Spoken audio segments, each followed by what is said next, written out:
Hey guys, welcome back to In the Bathroom. Make sure to wash your hands. Flush, wipe, and plunge that toilet. You know you made a little bit of a mess there. Tragic, what soap are they washing their hands with today? Today's I'm soap. tragic. Bathroom, what soap are they washing? Hey, we're in the tragic verse. We are all tragic. But yeah, the bathroom. What soap are they washing their hands with today? Well, I think today's soap of the day is very appropriate. It's spider soap. Well, Spider soap. Nice, crunchy, full of protein, full of the essential carbon-based nanotubes that allow Spiderman to swing around. No, it's a very radioactive soap. If you bite into it, you will die. Okay, first of all, who said I'm eating the soap? It has to bite you. Bathroom. This soap is special. It has to bite you. It has to rub itself on you. No, can't- bathroom. Why was the first thing you said that you're gonna bite the soap? No. You're Bathroom. You said Bathroom. you said it's Are crunchy. you running out? Bathroom, I told you. We're running out of money, yes. But you don't have to start eating the soap. That's like part of our brand. Yo, we should come up with soap. We should and sell it at the merch store. Honestly, soap is not that hard to make, too. I already know how to make soap. Yeah. Anyway, It's actually really good. as a audience, as you can probably tell from all of our spider-related talk, we're going to be talking about Into the Spider-Verse. Or across... Okay, so we're starting this review early. Across the Spider-Verse. I'm going to talk about... Okay. I did not like it the first time I watched it. So we're going to split this podcast into two topics. Two topics that we talk about throughout. It's going to be one motif about Across the Spider-Verse. It's going to be talking about why it's a great movie and why I didn't like it the first time I watched it. Bear in mind, I'm specifying. I didn't like it the first time I watched it. I watched it again after that. Now let's start with this part. Across the Spider-Verse. The name eluded me basically the entire time. I kept thinking Into the Spider-Verse. No, wait, it's Across the Spider-Verse. Like, I can understand. It's a Spider-Verse film. It's a Spider-Man Spider-Verse film. But Across the Spider-Verse, Into the Spider-Verse, and Beyond the Spider-Verse, it's just a little bit too similar. I also might be dumb. That might be a recurring topic. I might just be a little bit dumb. To be fair, we've been given so much Spider-Verse content, multiverse content by Marvel that at this point it'd be expected for you not to get confused here and there, to be honest. I'm just always confused. Tragic used explain. Hurt himself in his confusion. Bathroom, by any chance, is my name visible on screen? No, it is not. I don't think it is. Great. Okay, so what was your initial impression of Across the Spider-Verse bathroom when we first watched it through? Like, what do you think about it? Well, my first impression was the first thing that I noticed was, first of all, the animation. That's what really drew me in. The animation seemed a little bit different. They took a different route than the first Miles Morales movie. I'm just gonna be calling it the Miles Morales movie because I can't be asked to differentiate between Into the Spider-Verse and Across the Spider-Verse. But okay, the first Miles Morales movie had crisp animation. It was good. It was clean. But this took it to a whole new level. This movie is a lot more colorful. It's a lot more loose. It has a lot to offer the viewer, I think, especially if you're not a fan of Spider-Man, but just a fan of crisp animation. This is a good one. The color palette is always changing, regardless of, despite, it could be... I think there's something you mentioned a little bit about, people should watch it once or maybe more than once. That's like something I was going to say about why this is both a great movie and also why I didn't like it the first time. Some of my qualms this movie might be the fact that this is a movie you just have to watch more than once. And also, I'll get more into that, but continue with your review. That's just something I wanted to bring up that you mentioned. And I also want to bring up. One thing that I have to bring up, because it was a part of our experience, our shared experience, is it was so damn quiet, the dialogue. I don't know if it was just a theater thing, or did Sony do that on purpose? I actually don't know. If, anyone else, went to go watch a movie and they found the dialogue to be, very quiet and hard to hear, please let us know in the comments, because I'm actually interested. I mean, from what I could hear, I meant to look this up earlier, but apparently, as I heard other people also talking about it Across the Spider-Verse, they were all complaining about the audio. Apparently, the audio was just bad across the board. So it had, at that point, I don't think it was theater. It had to have been mixing. Something was weird with the mixing. I think what they might have happened is because of all the music and all the scores and all the different things that were in the film, I think they might have mastered it for the music and not necessarily for the audio. And there was also like music in the background in almost every scene. Yeah. So I think what happened is maybe the audio ended up like getting garbled where or maybe they weren't expecting the movie theater um they might have done it where it might have been directional audio where they had general background music playing across the speakers, and then they had directional audio played at different speakers, but it might have canceled out in a way they just didn't expect. Yeah, well, it could have been, but my major qualm with that is Sony's a multi-billion-dollar company, and these movies are, very, very popular. You can afford to maybe postpone the release date of the film by a couple of days just to get the mixing right. I didn't understand that. Like, I was like, come on. I don't think it was actually like. I hear what you're saying, but I don't think they actually knew. Do you hear what I'm saying? I didn't hear what they were saying. I know. Okay, so that's very true. But what I mean is, like, I don't think Sony actually knew the problem until they already released it. They're like, oh shit. Because here's the thing: Sony probably mastered it for whatever, for the speakers that they would be using for the test screenings. There's a chance the test screening one would have been like a specific type of speaker that just didn't have any issues. Right. Or maybe it did have issues and they fixed that, but by fixing it for those speakers, they messed it up for all of them. You know what I mean? Yeah.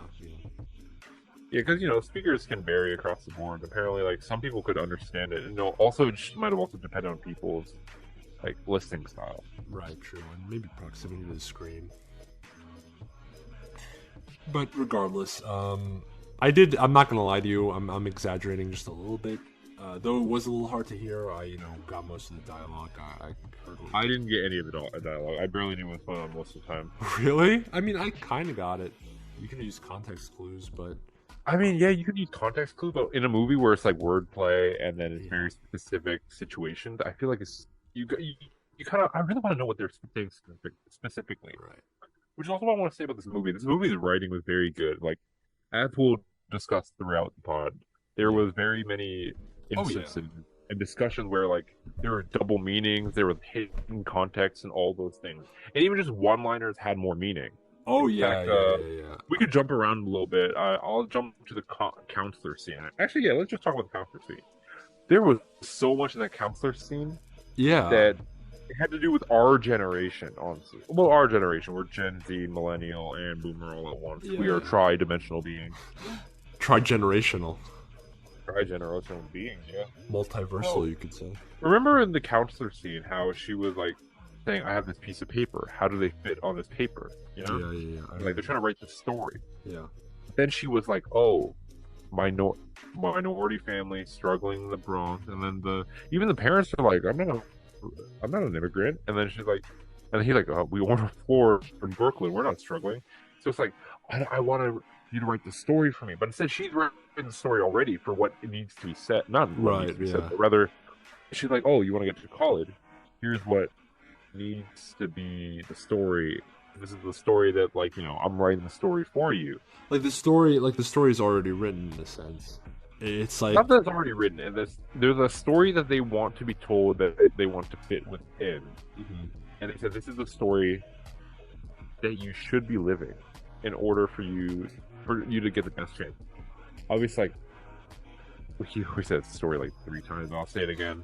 It's that they're asking him to tell her the story of who he is, but she's writing in the story already, saying this is the story context we want to put you in. This is the appropriate thing. This is where you fit in. Yeah, I mean, I don't want to go way too deep in the movie already, but it's kind of a major theme of the movie, and where people are telling Miles like what he is, in a sense, rather than what he wants. And I think it's also do you remember what he said right before he got into the office as he was fighting on the spot? Jog my memory. So they were saying, you can't have your cake and eat it too, or like he can't have his cake and eat it too. Right. And he said, I just have 2 cakes. So I thought it was very interesting that it was like this old timey saying, you can't have your cake and eat it too, which goes back pretty far. Yeah. Or at the very least, I've heard it ever since I was young. And then Miles just comes out at this new generation, speaking more about how this counselor scene is also not just not just the plot, but also a meta commentary on our culture and our generation in regard to the older generation. He said, "I just have two cakes." Kind of And I'm like, saying, like, how things have changed, right? yeah, it's like the fact is like, oh, you can't have your cake and eat it too. He's like, well, I have a new approach. I have this new idea. Yeah. I'm gonna have it all, which I Yeah. think is actually very. Did you ever hear how there's kind of the problem back in the day of people trying to get by and survive, but nowadays our problem is that we are able to be anything. We have too many options, so we have decision fatigue and paralyzation. Right. So basically, we have we have like the ability to do things, but we don't want to. Essentially, is that what you're trying to say? No, it's not really that. It's more of the fact that our generation, more than any other generation, we have the internet, which shows us absolutely everything we could be. We could be Right. carpenters. We can learn almost anything online. Yeah. Go down any path.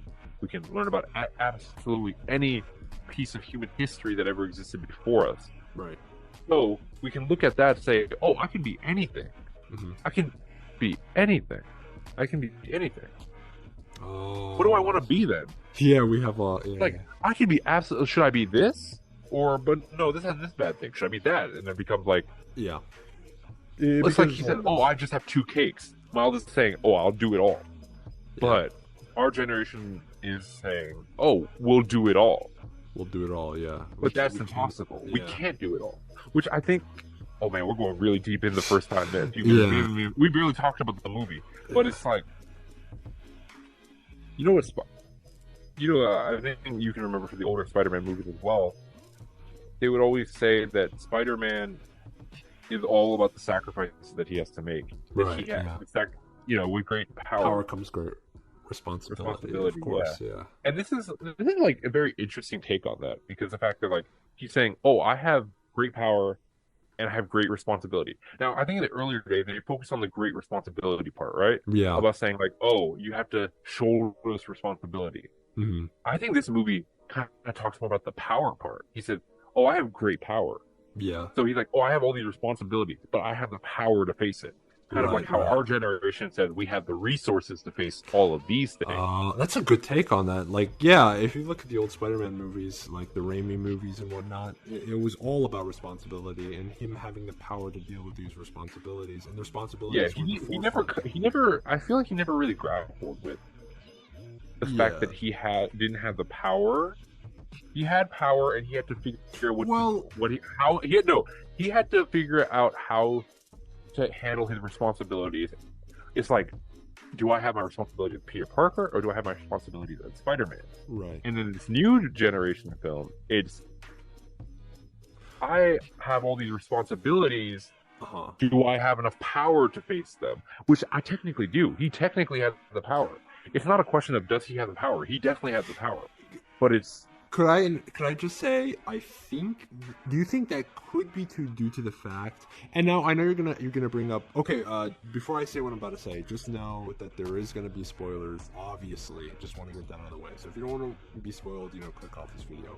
But anyways, as I was saying, do you think that could be also due to the fact that Miles has not experienced that big of loss compared to like Peter did? Like, yeah, he lost. He lost Uncle. So I wanted Aaron, to talk about this he still too. Has his parents. It's not that bad. Oh, yeah. I wanted to talk about this in regards to Pavitra Patel. Yeah. Okay, so this is I'm trying to figure out how to tie these two things together because they're very similar. Mm-hmm. He had not experienced a great amount of loss. He lost his uncle, but the first movie, and actually, let me talk a little bit about this, because this is actually a point I want to bring up. That this movie feels very different from the first movie, which felt almost confined to Brooklyn. Right. And this is also, like I said earlier, this is the reason why I didn't like this movie the first time I watched it, because it felt very different, because the first movie, it felt confined to Brooklyn and Miles' story. Very much how his parents are thinking, like, oh, let's confine this to Brooklyn, and then also, it's confined to Miles' story. Everyone else others did come and join the multiverse movie, but they came in and joined his story as additions to his story. Yeah. And this movie very much feels like, we started with Gwen.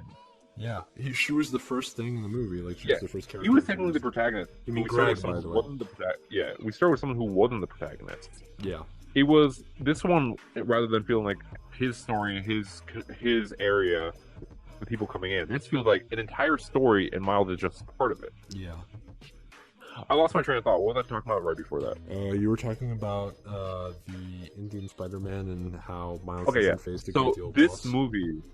movie, I think Miles doesn't experience loss quite as much because in the first movie, like I mentioned, it was Miles' story, and it was about him accepting that he's Spider-Man. It wasn't actually him dealing with the power of being Spider-Man, which I think is what this movie is more so.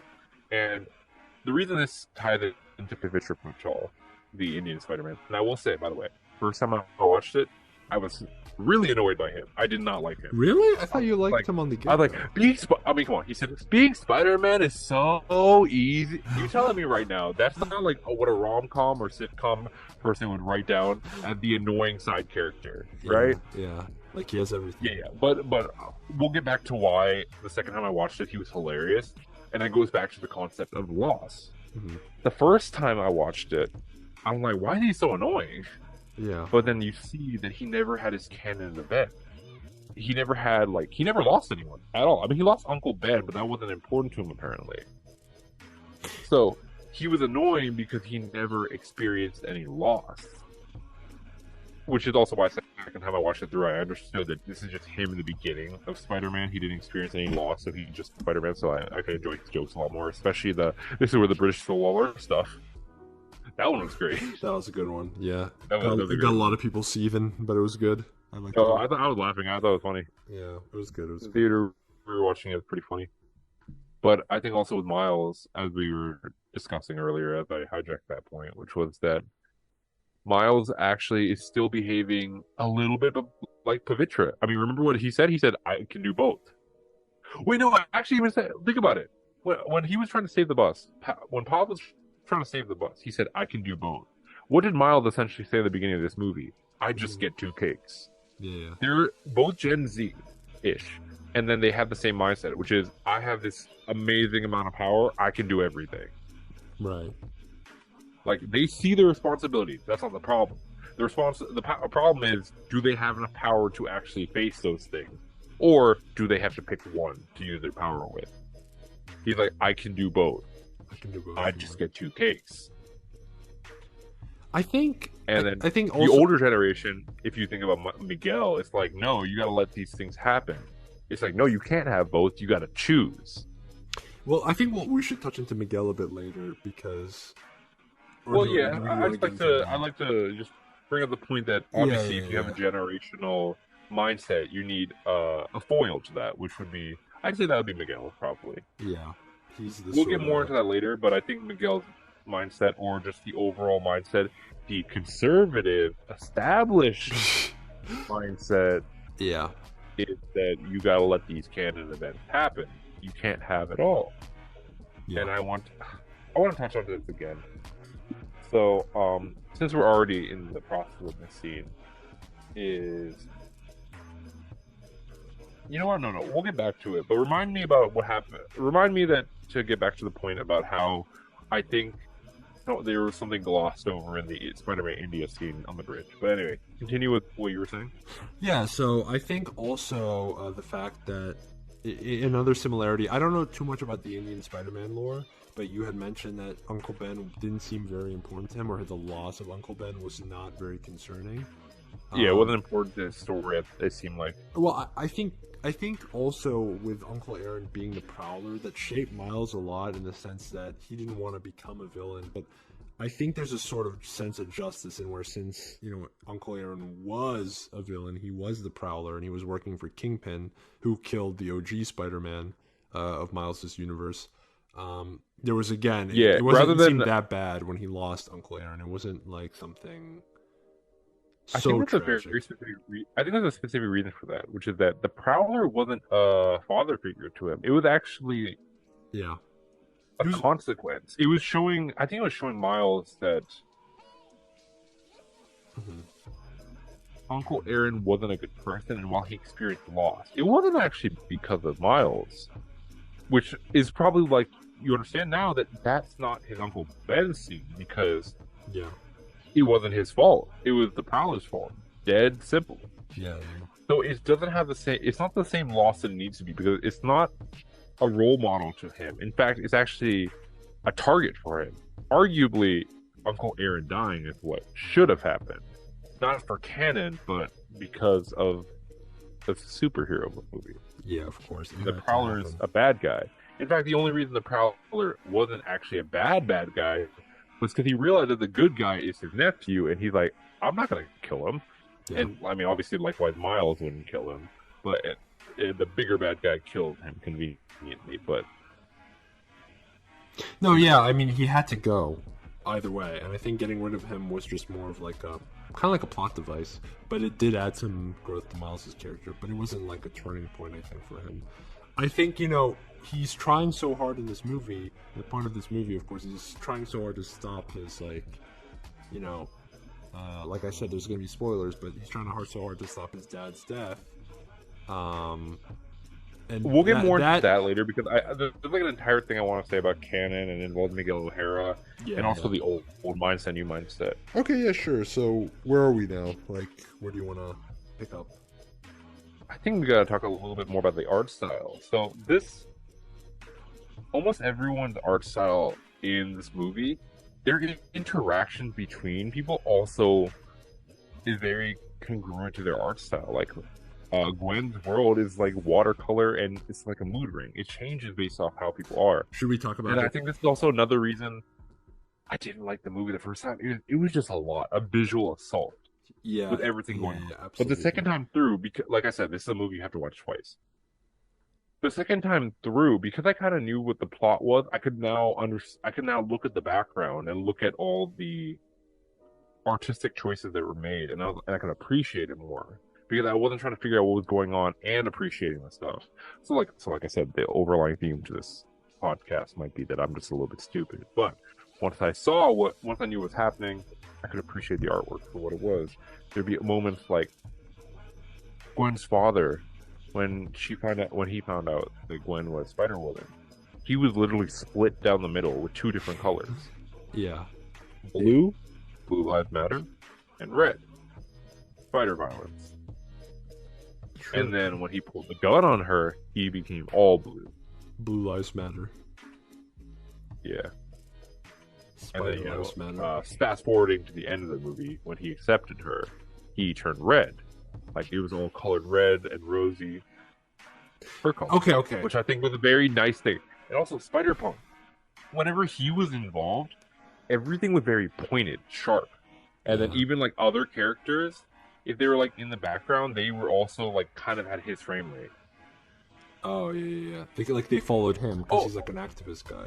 He's the leader. No, not that they didn't follow him. It's just that whenever he came around, his, like, energy would, like, I guess influence the world to a degree, but it could also just be the fact that we were kind of seeing things from his point of view, and just the artwork is absolutely, the animation. This is a movie where the animation's on point, the story is on point, the action's on point, and even the interactions are on point.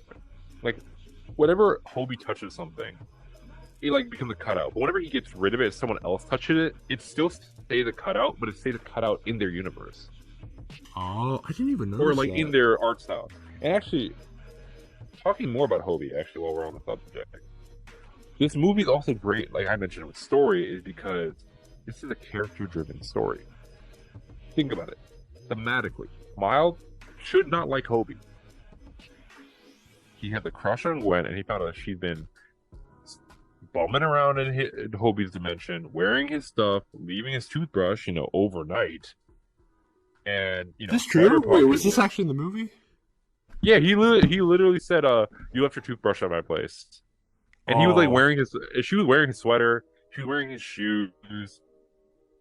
Thematically, Miles should not like Hobie. This is a rival. If this was a normal plot-driven story, this was an writer, they're like, oh, this is in the plot? Well, he hates Hobie. And in the beginning, he was like more so... kind of jealous, maybe. Envious, maybe? Yeah, a little bit jealous. And then especially because when he met Spider-Punk, and Spider-Punk just smashed through the barrier.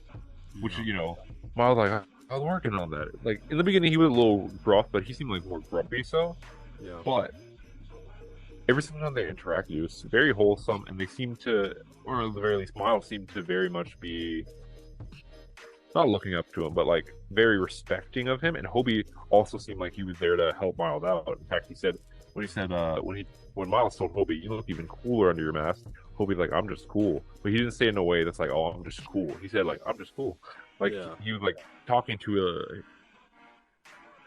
mentee. Yeah, It kind of was a mentee. Yeah, it's like so. Before Should have been a romantic rival, but you know. Before you watch the movie, were you like before you watched your first screening, were you like expecting them to be a rival of sorts, or they wouldn't like each other? They made him sound like he would be rival, so that's why everything you see about them interacting is full of awe and respect, which points towards it being a good movie. Because if they had let the plot drive the movie, he would be butting heads with Hobie. But this movie, it's instead character driven. Miles and Hobie's character would be for them to get along. They will uplift each other, and then they will look at each other and kind of. It's not in their character to really butt heads. Miles inherently doesn't really butt heads with people, and Hobie is not there to belittle people. He's just there to cause not even chaos. It's just he doesn't like fascism. That's his whole thing. He doesn't like fascism. Yeah, he's like a political guy. By the way, if I could just make a very quick. Oh, by the way, just before you do that, you were touching on this political thing. So we will touch on this personal, mortal, and motif involving Miles and his family in a little bit, as you know, we touched on a little bit with the counselor. But my roommate pointed out that Hobie embodied the rebellion that Miles was going through at the moment. That he wanted to branch out, he wanted to break the establishment and all that. You know what I mean? So it also made sense for Miles' character to like Hobie because he represented everything that Miles was trying to do at the moment. Right. He's yeah, I think that's why also he calls him cool, because you know that's cool to Miles. He sees him not only as cool physically, but also maybe ideologically as well. Spider-Punk is just cool all around, ideologically even. And I want to touch on Spider-Punk just really quickly, because I did a little like character background thing on him where I learned about his character. And personally, I don't necessarily agree with Spider-Punk. He's just a guy against fascism, but apparently in the comic, you know, Norman Osborn is like the president or whatever, and he's not even really fascist. It's just Spider-Punk. Spider-Punk himself is an anarchist. He just wants to create anarchy. And do you remember when he said, "I don't believe in consistency. I don't believe in teamwork"? Yeah. He's like an anarchist. So in a weird way, he just kind of wants to create chaos and sort of subsist off that. I actually don't think he wants to create chaos, because if you notice it, he's part of the Spider Society, and he's like just kind of like doing it. He's like doing his own thing. But then once they start doing things he doesn't agree with, he starts trying to sabotage them. He still has his own agenda, and he's not chaos that he wants.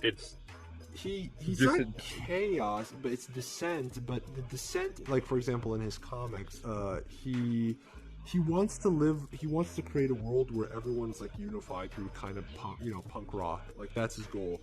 And because he sees Norman Osborn as anti-punk, he not only kills Norman, which is not something. Well, Norman was like the president, like dictator, and he weaponized the Venom symbiote into like police lines. Yeah, but still, regardless, that's not something usually Spider-Man would do. Kill a guy, regardless. Well, I think that if you notice, Hobie is Hobie. He's not a Peter Parker. Yeah, he's not a Peter Parker. You're right. He is Hobie. He's like a Spider-Man, but he's not Spider-Man to a core. He's a very different character. Yeah. Which, that's the story that... Yeah, that's the story that he wrote. It's very interesting. It's very, very interesting because... Yeah, I don't know. I mean, I don't necessarily agree with Spider-Punk's methodology nor his, like, ideology, but at the end of the day, he is a sort of, I guess, mentor, like you put it, to Miles. Mentor and an influence. Well, it makes sense because in the last movie, Peter B... Oh, I'm going to touch on Peter B in a little bit, but basically Peter B was Spider-Man who knew how to be Spider-Man. Yeah. It was his personal life that was a mess. But he's like, I know how to be Spider-Man. I'll show you this. Yeah. In this one, Hobie's like, I know how to break away from rules when people are telling you what to do. I'll help you with this.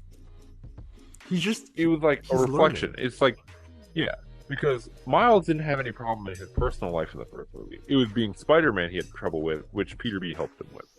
In this movie, he had trouble with breaking away from canon, so to speak, and being rebellious. That's what Hobie was. Oh, okay. So here's what I want to talk about. Peter B. And also something else I want to mention about like his friends in general, which was Peter B seemed very flat in this movie. He's like, look at my baby. Look at my baby. That's literally Look at my baby, yeah. That's his entire character in this arc was, look at my baby. Yeah, that's hilarious. And it was like, even his entire like speech was, look at my baby. You are a cool person. I have baby. You know what's crazy about that though? I think so in a lot of Spider-Man, iterations, Peter Parker, either ends up getting with MJ or MJ just completely lets go of him, dumps him. I know in the newest Spider-Man run, Mary Jane is married to this guy named Paul, who, she falls in love with because Peter's like sucked into another dimension, and as a result,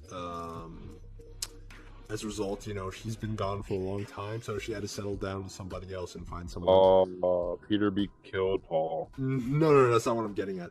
I think, and a lot of the fans, they don't like that. A lot of the fans have expressed displeasure with like seeing Peter getting cucked by a guy named Paul. Also very biblical, but I'm not going to get into that.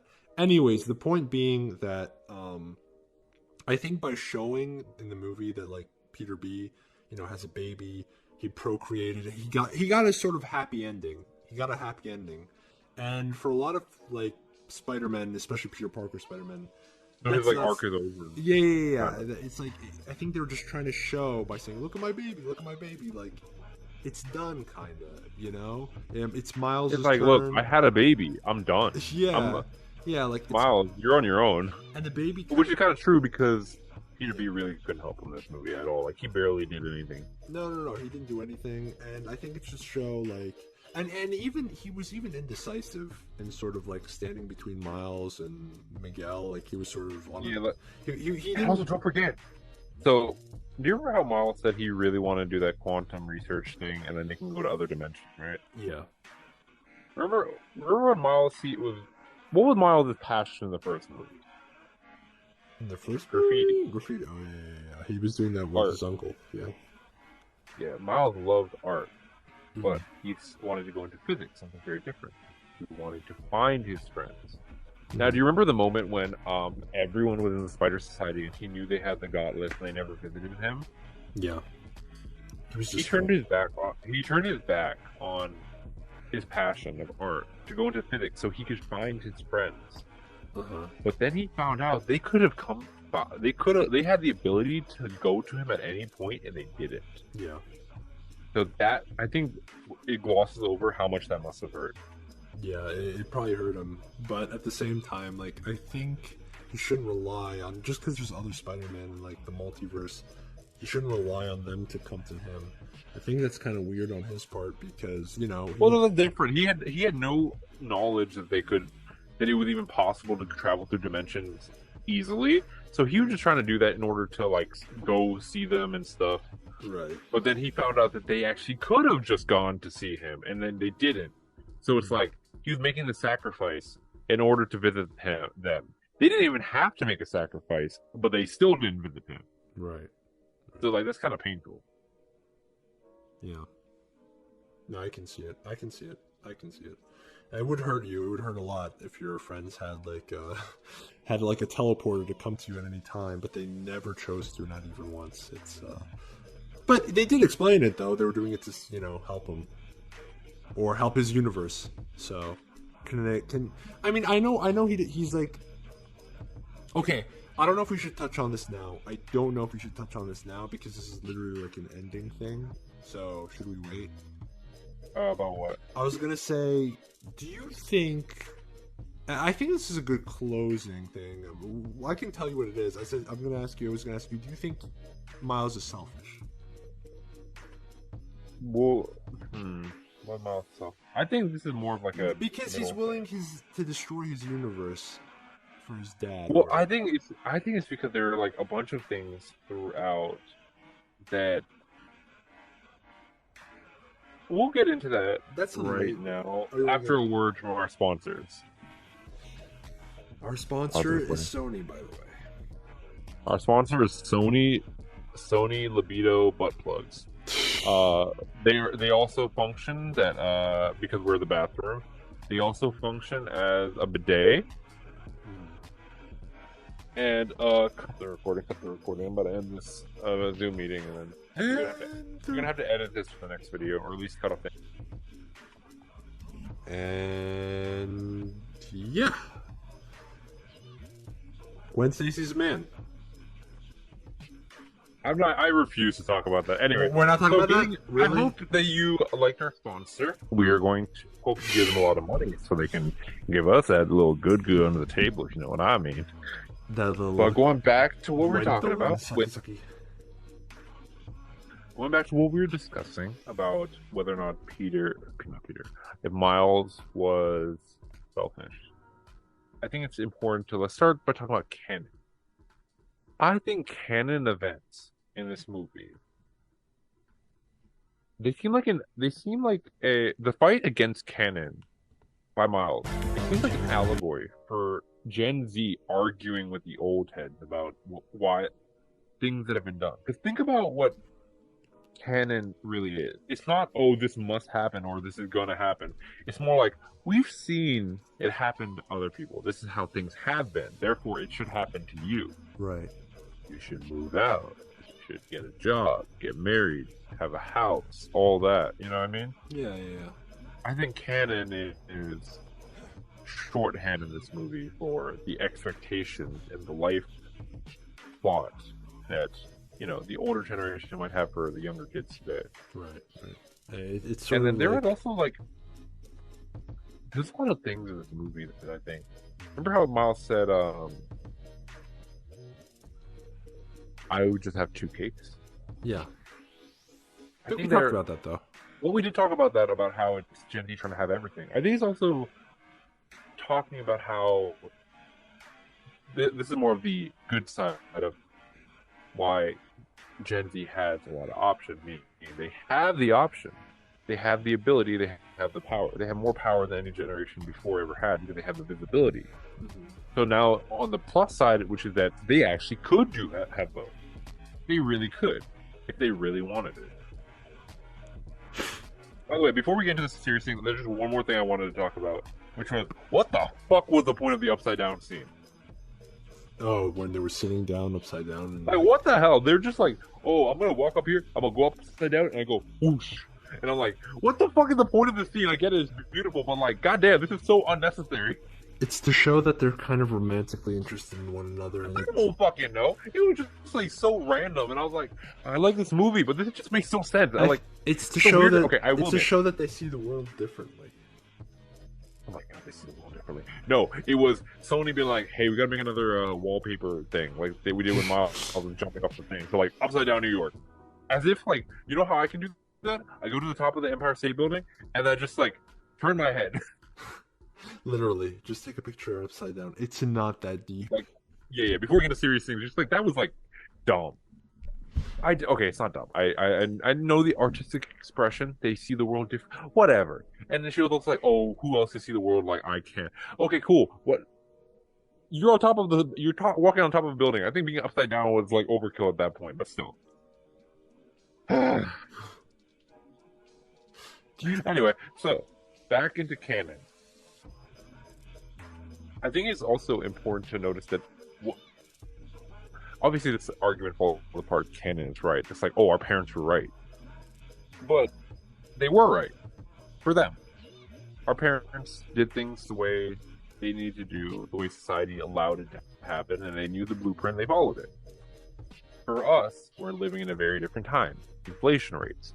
We had both the housing crisis and COVID in our lifetime, which decimated the worth of the stock market, like the returns of our stock market are way less than theirs. Yeah. So while our parents are right, they're right for them, not necessarily for us. Because like, see, let's think about this. I'll go more into this later because this is more specific to the movie. But like, I think there's a chance that this is a different situation than Miguel encountered because like, when I watched the movie, both the first and the second time actually, I thought it was kind of obvious that the hole in Mumbai was caused by Spock already. It wasn't caused by Miles breaking canon.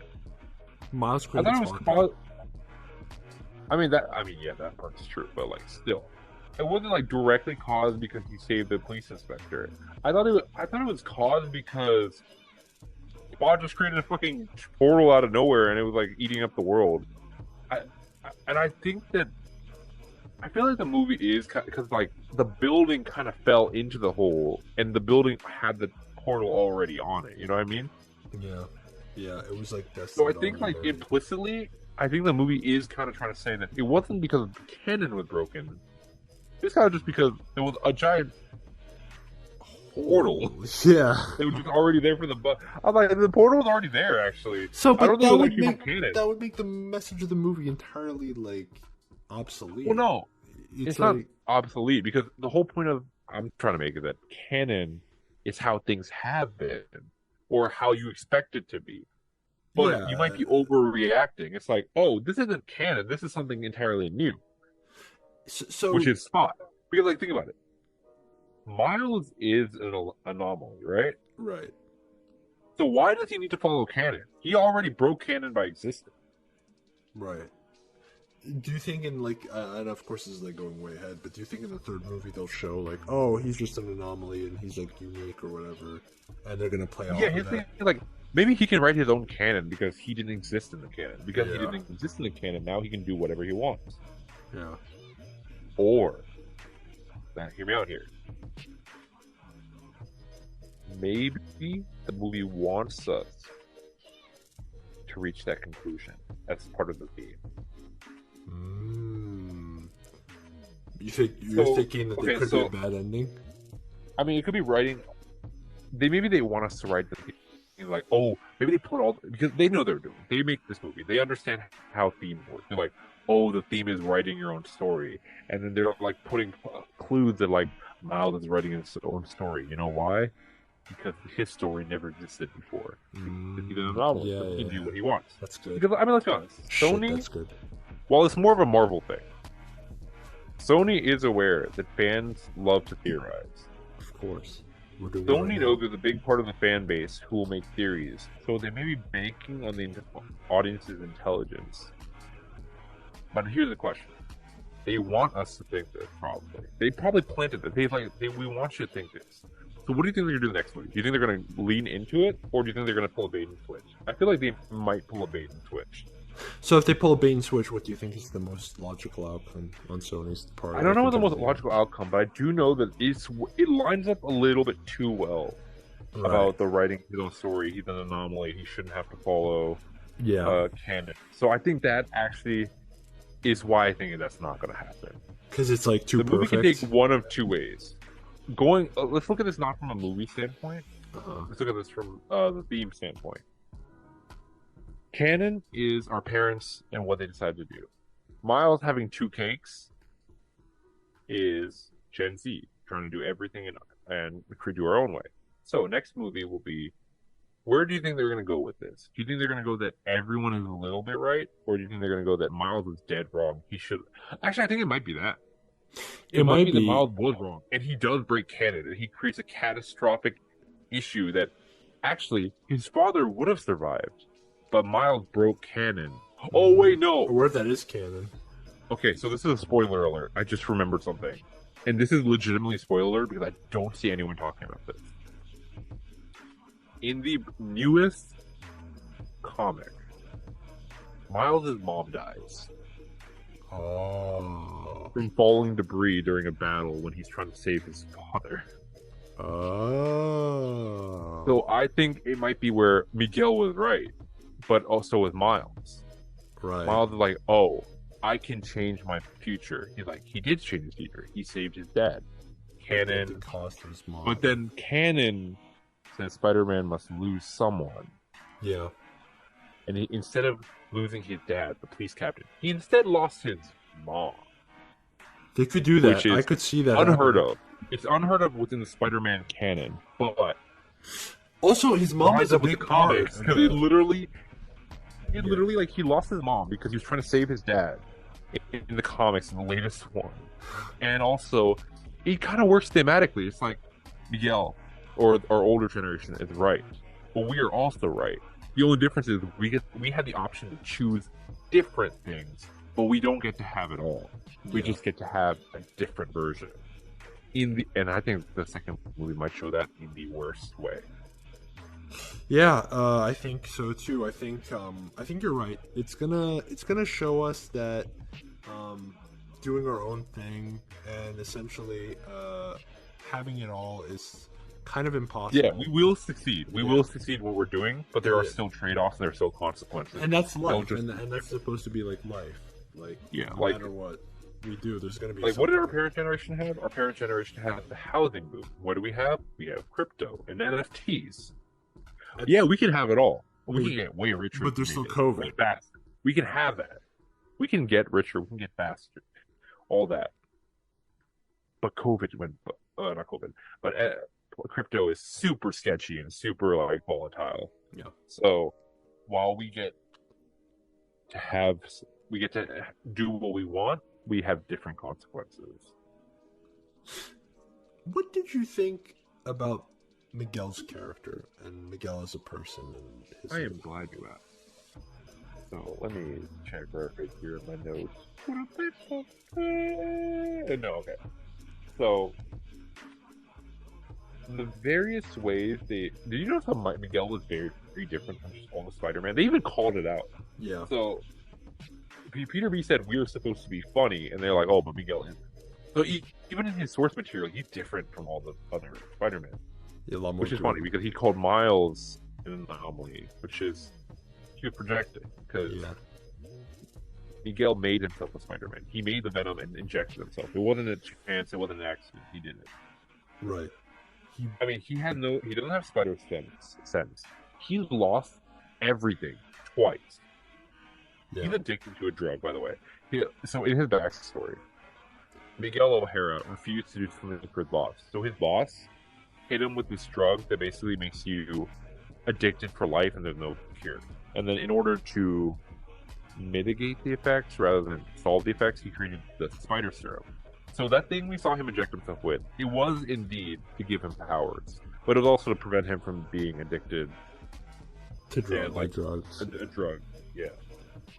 So he made himself Spider-Man. He's different. He doesn't have spider sense, which is, I think, a sense that's passed.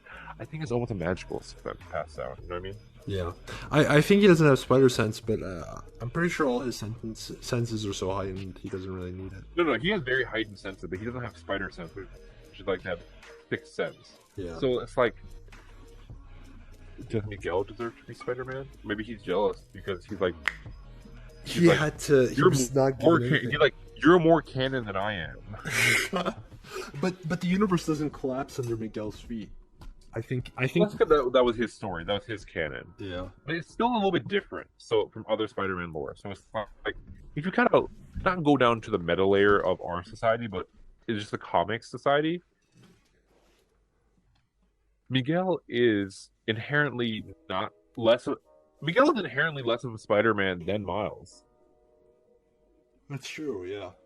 I mean, he has fangs. He has, like, claws. He eats people. He's not funny. He doesn't eat people. At least we didn't see what he did. I have no idea what he was going to do to Vulture with those fangs. What was he going to do to Vulture there? What did you think? I thought he was going to eat him, actually.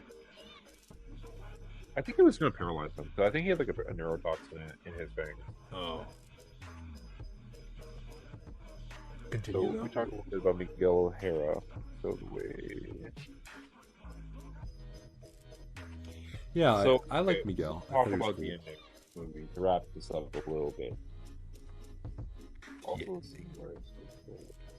so Miles is not only Spider-Man, but he's also the Prowler.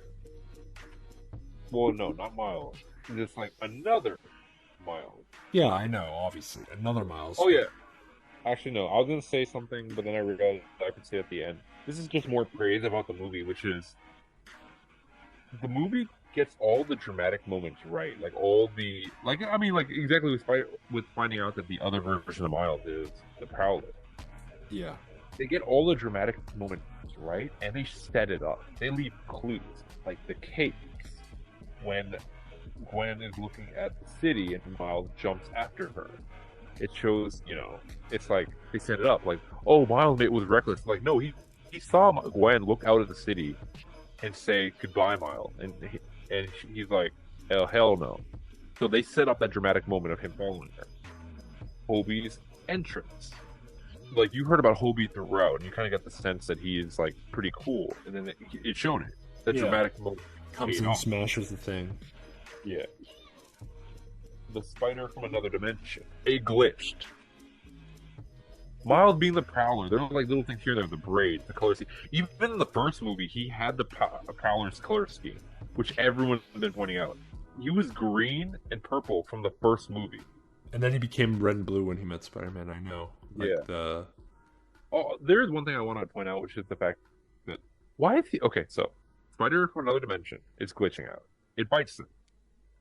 It becomes part of his DNA, like all spiders do. Why isn't Miles glitching out? Or, if that's true, when he goes to Earth 42, why is he glitching out there? Theoretically, he should be glitching out in both places or neither place, because he literally had DNA from another dimension in him, and he doesn't glitch out in his home dimension. But at the same time, when he goes to the other dimension, he glitches out despite having DNA. He got sent there because he had the DNA from that dimension. So it's like, why? I mean, I understand thematically and also like dramatically, it's like it was necessary. And it was actually a really good reveal when he glitched out, because I think everyone in the theater realized that the exact same. When he glitched out, they're like, he's in the wrong dimension. Yeah. They did also set it up really well from the first movie. Yeah. And like, the movie sets up for everything pretty well. Same thing, like small thing they set up too, which is the cakes. You knew that the cakes were... Wait a minute. The cakes got messed up. Remember how Miles said, I would just have 2 cakes? Yeah. Two cakes. But when he did get 2 cakes, what happened to them? They messed up. They got messed up. No, because he had 2 cakes, he wasn't able to do things the way he normally does. Yeah. He wasn't able to... He was hindered. And both, oh my god, Miles, you know how he keeps saying, I can have both? Kind of like opposite. What if, because he's trying to have 2 cakes, he does both badly? So he does save his father, but his father gets super hurt, and he loses his mom. Oh my god, think about it, first movie, they shadowed what was going to happen in the next movie, so the 2 cakes getting messed up in this movie, and the fact that he said, I can have 2 cakes, and the fact that it was an allegory for the fact that, it's all about his mindset about I can have both. And they got messed up. I think, the next movie, he's going to lose everything. That'd be insane. No, he's not going to lose everything. He's going to have everything. He's going to get what he wants. He's going to be worse off, and he's going to theoretically win, theoretically do what he wants. But he's still going to get rocked. So you think it'll be like a Pyrrhic victory, kind of? Yeah, I promise you, out of all the notes I have, I did not think of this idea until right now. See, this is one. I was about to just cross off the cakes, because I'm like, oh yeah, they set up everything. Oh, when he jostled the cakes, you can tell that he's going to mess up the cake. Then I thought about it, I'm like, wait. It just lines up. No, I was thinking, like, all these things that they set up, because this movie's good at setting things up. I'm like, wait, I think the cakes have a deeper meaning, especially because that line, I would just buy 2 cakes, was, used during that scene talking about writing their own story, future, past versus present, all those things. Jesus, I just made a breakthrough right now. Why am I on a podcast? I should be in a fucking writer room. Why are you? Anyway, we're talking about before I just had a fucking conniption realizing I figured out Spider-Verse. I think you were talking about the Prowler and how... Oh, yeah. I want to talk a little bit about... I actually do have a thing. So, You know how there's like Ben Reilly Spider-Man, and he like gets Oh yeah, the emo one. Yeah, he gets destroyed immediately. What? And you know how Miles has like a team with him. It's like Penny Parker, Spider-Man Noir. He has his little team. What do you think 2099's team is going to be? I mean, we already saw it. It was like O'Reilly, but he lost. He was like kicked back and immediately. Oh no, that's just because he lost. Yeah. I think in the next movie he'll be less of an antagonist because they kind of like went through that plot line a little bit, and I think there'll be a bigger issue. And I think here, speaking of a bigger issue, well, first of all, I just want to tie up some loose ends before we talk about this next thing, which is how on earth did Miles get past Spider-Bite when her entire job, her entire reason to be there is to guard this fucking machine and make it run? How is he able to get past her and use it without her? And she's like, oh my god, I don't know what's happening. And then they're like fighting and they aren't able to shut it down. Like, bro, her entire thing is the fact that she's there. Yeah. I mean, like, I think it would have been better if earlier in the scene they showed that she's like trying to help him out because, you know, she was kind of flirty with Miles. Yeah, I think she was, but at it the just same seemed time, really fake that he was able to get past her. Yeah, I mean, she's still part of the Spider Society. Doesn't? I think she should have like made it a little bit more obvious that she kind of guessed it was Miles, and then she was just like slowly trying to turn it off, and she wasn't that concerned because she's like, if he makes it, he makes it. In fact, even she just all I wanted was just under her breath to say, if he makes it, he makes it. I guess. What did you think about? Okay. Oh, and also one more thing. How the fuck did he get past every single Spider-Man that exists? That's unrealistic. He is one Spider-Man who's barely been Spider-Man. He has cool powers, yeah.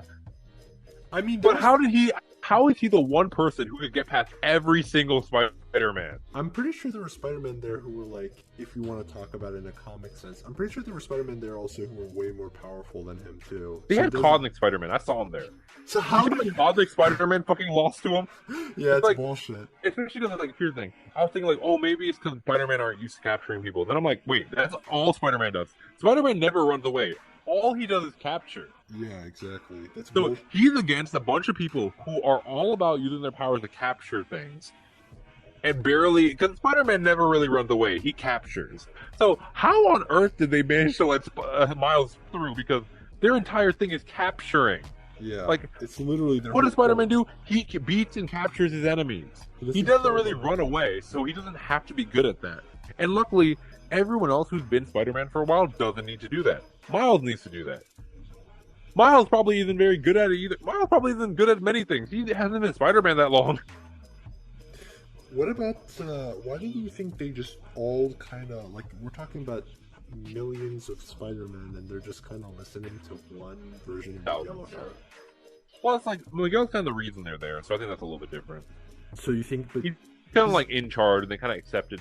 I mean, I think there is a little bit done because he showed at the end where when Gwen was like, before she got sent home, she said, I thought we were really good guys. Yeah. He said, we are. And then he kind of said, we are, to everyone behind him. Because I think it's like, I don't think his authority was ever questioned. And I don't think he's ever commanded all of them at once. I think he's like given directions for specific missions here and there. But I don't think he's ever had all of them at one place listening to him. And I think when they did, because he was stressed, they're kind of like, wait, why is this guy in charge? Yeah, it's like we're all like they never questioned it before because they didn't need to. They're like, oh, this guy who brought me into the society, told me about how all these things work, gave me a device, and then gave me missions. Cool. Obviously this is the way things work. And then they get there, they're like, wait a minute, there's a lot of us. Why is he the only one in charge? Yeah. And also, it was weird. Why are we chasing this one kid? And I guarantee you, by the way, some of them actually no, they probably do all know why they're chasing Miles at the same time. Yeah, but I don't understand because that's the thing I don't understand because it's a. Oh, also one thing I didn't pick up the first time is Hobie was stealing. You can literally see Hobie stealing parts. I laughed the first time. I thought, oh, it's funny. He's stealing shit from the HQ. But then later on, second time watching, I'm like, oh, he's stealing parts for the device right there. Yeah, and no one noticed too. But I think they noticed. I think they just didn't want to deal with him because remember Miguel when he was like complaining about each of them. He's like, you caught the law anomaly, you created a spot, and I can't even deal with you. And then Hobie just sitting there. Yeah. Because I think like they noted, they're just like, yeah, too much work to deal with him. it's weird because what was I gonna say? Man, I'm drawing a blank here. Yeah, oh yeah, I remember now. It was weird because it's like, yeah, he's commanding, or he's like the leader, unofficial leader of like the Spider Society, and he just tells them to chase after this kid, and maybe they understand why they have to chase after him, but it kind of They do. Remember that scene with it the makes him kind of animated like, Spider-Man? yeah, but it kind of makes him like an NPC. NPCs like, you're telling me like these are all very, very intelligent individual, like Spider-Man, Peter Parker. They're all very smart canonically, and they can't, think. They just say, okay, we're gonna chase this guy. We're not gonna. I think like they understood the responsibility of things. Like, don't forget, the Spider Society is all about like the canon. They understand that. Yeah. And also, like, he brought, like, they're smart, but Miguel was the one who specifically told them about this situation and explained what would happen. And to a certain degree, it's not their dad.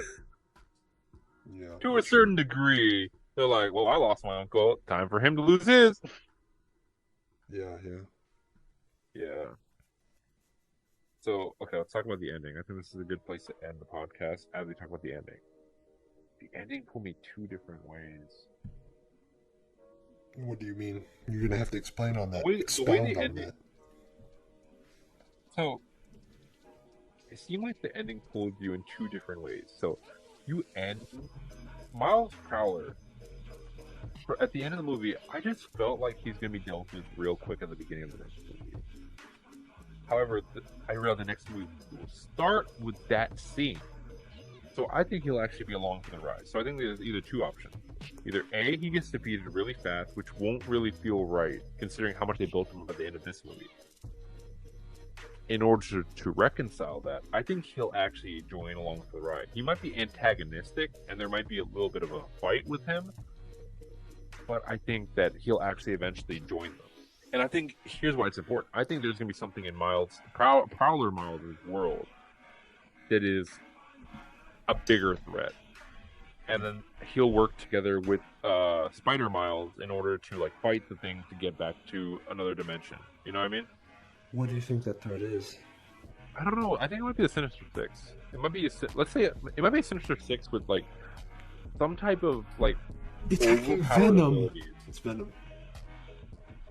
I mean, yeah, it makes sense. It's the third movie. Venom has to show. It might be Venom actually, and they're not. They haven't done anything with the symbiote. I don't think it'll be symbiote suit because symbiote suit. Because here's the thing, Miles is a different type of Spider-Man, so I don't think he'll follow the canon because the symbiote suit, even in this movie, we saw was part of the canon. Yeah. So I think what might happen is there will be something that will require them to team up, and I don't think like the Prowler Miles will be happy about it, but I think he'll be along for the ride. Because otherwise, you have either we spend the whole movie fighting him or running from him, and it just doesn't feel right for the story. Especially because, as we go back to the theme of writing your own story, and then the older generation with the newer generation, I think the Prowler Miles shows what will happen if the system fails you. You can become angry and bitter and nihilistic and only caring about yourself. Because, there's so many options. I don't know what I want. I don't know what I need. I'm just going to focus on myself. Right. I mean, what do you hear a lot of these days? I'm just going to focus on myself. I'm just going to do my own thing, as Miles said it to Miguel. Next time. Thank you. So, I think we covered a lot of, what do you want to talk about either the ending or anything involving that? I'm just really excited for what they're going to do, man. I can't wait. I really can't wait. They can't wait to see Penny Parker again. Okay, we don't want to get into that. Anyways, I know that they were going to talk about Spider-Man PS5. They still were saying Spider-Man PS5 was going to be in it, but he wasn't. I mean, he was in it. He was? Yeah, you didn't see him. Oh, he was walking or something, right? No, he was remember when they were going through all the different people they caught from various dimensions? They're like, oh, boring Rhino. I was like, you didn't see Spider-Man PS5? He was right there. Oh, I might have missed him. There's too many damn Spider-Man in this movie. Are you sure you don't want to talk about the Gwen thing? Hey, thanks guys for listening to our podcast. Okay, fine. There's like a thing where apparently everyone thinks that I mean, Gwen is come on, it's a big topic. She has a trans. Okay, fine. So she has a trans flag in her room. I don't even think it's that important for the simple fact that the animator threw in so many things. I guarantee you someone just put in the trans flag because they're like, oh, you know, Gwen is an ally. And also, if you notice, also it fits the color scheme of her world. Yeah, I mean that was interesting, but I don't think she's trans because it doesn't. It would take away so much. It wouldn't make sense for the story. Well, then again, I guess it kind of does. Why wouldn't Because it? she's all about like coming out to her dad. Yeah. She's like, oh, I am physically different from what you think I am. Yeah. And I am a murderer. I didn't kill Gwen. I am Jeffrey. I am But Jeffrey. I didn't kill Peter. I am Peter. I'm That was- now Peter. That was a good one. Whoever made that one, whoever said that one. I think I said that. I made that up, right? Oh, you made that up. Oh, okay. Wait, no, it might have been Bill Cosby. It might have been. Yeah. I am Peter. I think it was Bill Cosby actually. Yeah, that was a good one. Dad. Yeah, guys. Sorry we couldn't get Bill Cosby on this. He was too busy fighting fascists. Yeah, he's going all Kobe mode. Yeah, but I don't think that she will be trans. I don't think Greg is trans. I don't think Greg will be. I don't think Gwen is trans because I don't think there's enough room in the story for it. But It would just be too much of a unfortunately, bombshell. it is possible. It's possible, but here's the thing: if they do that, it would take away everything from the actual thing because that's all everyone will be talking about, like the first ever trans. Yeah, it'll be way too like distracting. So I don't think it's gonna be a thing. Yeah. It'll be way too distracting. Like, and we're not just talking about the hot dog between her legs or his legs. Oh my god. Okay, so And people are like, "Oh, look at the hairstyle of the trans." I know that hairstyle is because of Miles. yeah, he ripped her hair in Yeah, the he first ripped her minute. Yeah, Which means he ripped his hair. yeah. Just because you could really... Anyway, so guys, this has been a long one. We've been on my legs are tired. Pins and needles from being on the toilet for so long. Gonna stand up. Gonna flush Gonna wipe. Chic. and wash my hands. And we're gonna want to wish you a good one. Safe travels, Keep anyone. an eye on us for whenever we release our spider soap. And remember, with great shitting comes Comes great toilet paper. great toilet paper. Thanks for See watching. y'all next time. Peace. Alright, here, hit stop.